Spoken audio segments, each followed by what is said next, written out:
안녕하세요. 희생파생 전문요사 장현정입니다. 최근 들어서 채무자분들의 카드 빚의 형태를 살펴보면 리볼빙 서비스를 이용하다가 빚이 늘어난 케이스가 많은데요. 리볼빙 서비스에 대해서 잘 모르고 이용을 하시다가 불어난 카드 값에 놀라시는 분들이 상당히 계세요. 여러분, 카드 쓸 때 리볼빙이라고 다들 들어보셨죠? 신용카드에서 리볼빙 서비스라는 것은 해당 달의 카드 대금 중에서 최소 금액만 당월에 결제를 하고 나머지는 다음 달로 넘긴다는 것인데요. 다른 말로는 자유결제 서비스, 일부 결제 금액 2월 약정이라고 명칭을 부르기도 해요.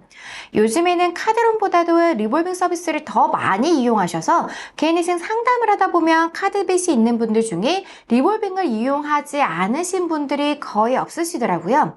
그런데 이런 리볼빙 서비스를 마음껏 써도 괜찮을까요? 사실 절대 괜찮지 않죠. 이번 시간에는 리볼빙 서비스를 계속해서 이용하면 어떤 일이 발생하는지에 대해서 한번 상세하게 설명을 드려보도록 할게요.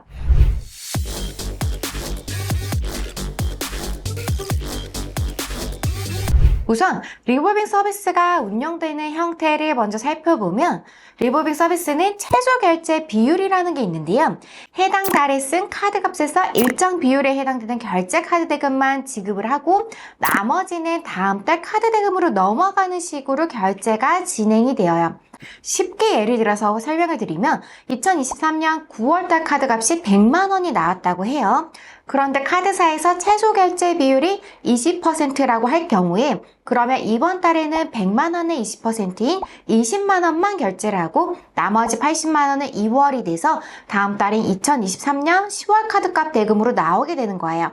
돈은 없는데 카드 결제를 해야 되겠고 다른 데서 대출을 받을 때도 없을 경우에는 리볼빙을 이용하면 20% 그러니까 20만 원만 있어도 당장 카드 대금이 연체되지 않고 이번 달에 넘길 수가 있게 되는 거죠. 물론 나머지를 다음 달에 갚아야 되긴 하지만 당장 돈이 부족할 때 이걸 이용하면 카드 연체를 막을 수가 있는 거예요. 그리고 또 여유가 생기면 언제든지 리볼빙된 카드 대금을 바로 갚아버리면 되니까 자금 사정에 맞게 돈을 유연하게 이용을 할 수가 있긴 한데요. 리볼빙에는 이런 점들이 있긴 해서 만약 다음 달에 돈이 들어올 일이 있는데 이번 달만 조금 힘이 든다고 할 경우 그런 경우에는 잘 이용을 한다면은 괜찮은 서비스이긴 해요. 그런데 이러한 리볼빙 서비스에도 함정이 있긴 하거든요. 사람들이 이러한 함정을 잘 모르고 쉽게 이용하는 것이 문제가 되고 있어요. 카드 리볼빙 서비스는 사실 절대 무이자 할부가 아니라 카드 대출의 일종이라고 보셔야 되세요. 카드사가 카드 값을 대신 내주고 채무자분들한테 대출을 해준 개념이거든요. 그렇다고 하면 이러한 서비스를 이용하는 데에는 당연히 수수료가 있을 거 아니에요. 그런데 리볼빙 수수료가 생각보다 굉장히 높은 편이에요. 카드사에서 카드 대출을 받는 것보다도 리볼빙 서비스의 수수료가 훨씬 더 높아요. 2023년 2월에 여신금융협회가 발표한 주요 카드사들의 리볼빙 평균 금리가 15.8%에서 18.35%로 나왔고요. 카드사의 카드론 평균 금리가 연 14%에서 16% 정도 되니까 리볼빙이 카드론보다도 더 높은 거예요. 개인 신용점수가 11점 이하인 분들 같은 경우에는 리볼빙 서비스 수수료가 18% 내지 19%까지 나올 수 있기 때문에 현행 법정 최고 이자율 연 20%인데 리볼빙 서비스 수수료가 여기에 거의 육박한다고 볼 수 있는 거죠. 대부분의 사람들이 카드론이라고 하면 이미 대출인 줄 알고 함부로 이용을 안 하시는데요. 리볼빙 서비스라고 하면은 카드사에서 해주는 특별한 서비스인 줄 알고 프로그램인 줄 알고 별 거부감 없이 이용을 하세요. 하지만 방금 말씀드린 것처럼 리볼빙은 카드론보다도 금리가 더 높은 카드 대출이라고 보시면 되시고요. 그래서 리볼빙 서비스를 오랫동안 이용을 하게 되면 신용점수에도 안 좋은 영향을 미칠 수밖에 없는 거죠. 심지어 이러한 리볼빙 서비스에도 또 다른 함정이 있어요.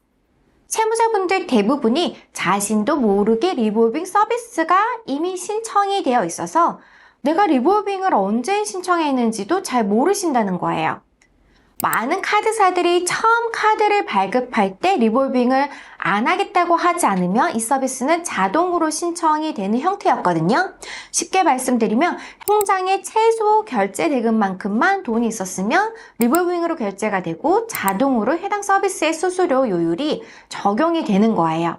그런데 그렇게 되면 카드 연체도 안 되기 때문에 채무자분들이 여기에 대해서 경각심이 별로 없으세요. 대부분의 사람들은 리볼빙 서비스를 대출이라고도 생각하지 않고 계속해서 리볼빙으로 결제를 하기 때문이죠. 요즘은 카드로는 점점 줄어드는 추세인데 그에 반해서 리볼빙은 갈수록 늘고 있거든요. 그리고 실제로도 카드사의 상당한 수입원이 카드론이 아닌 리볼빙으로 옮겨가고 있기도 해요. 여러분, 리볼빙이 진짜 무서운 게 뭐냐면요.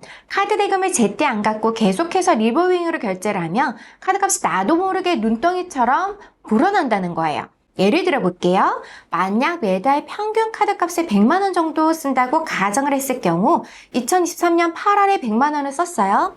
해당 카드사 최저 결제 비율이 10%라고 할 경우에는 리볼빙으로 2023년 9월에 10만 원만 결제를 하고 그리고 2023년 9월에도 카드값을 100만 원을 사용했을 경우 카드값 100만 원하고 리볼빙 대 카드값 90만 원을 합한 190만 원을 내야 되는 거죠.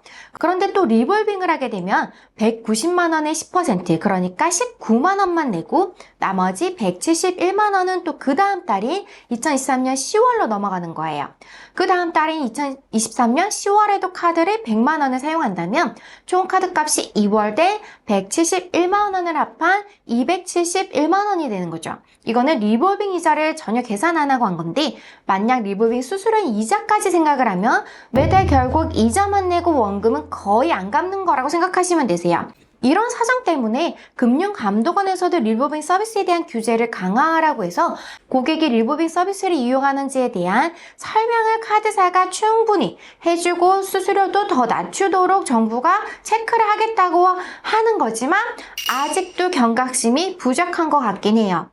리볼빙 서비스는 금리가 굉장히 높은 대출을 한 형태라는 사실을 절대 잊으시면 안 되고 리볼빙을 계속해서 사용하다 보면 채무자분들도 모르게 빚이 굉장히 늘어나서 눈덩이처럼 불어날 수 있다는 위험성이 있다는 사실도 꼭 기억을 하셨으면 좋겠어요.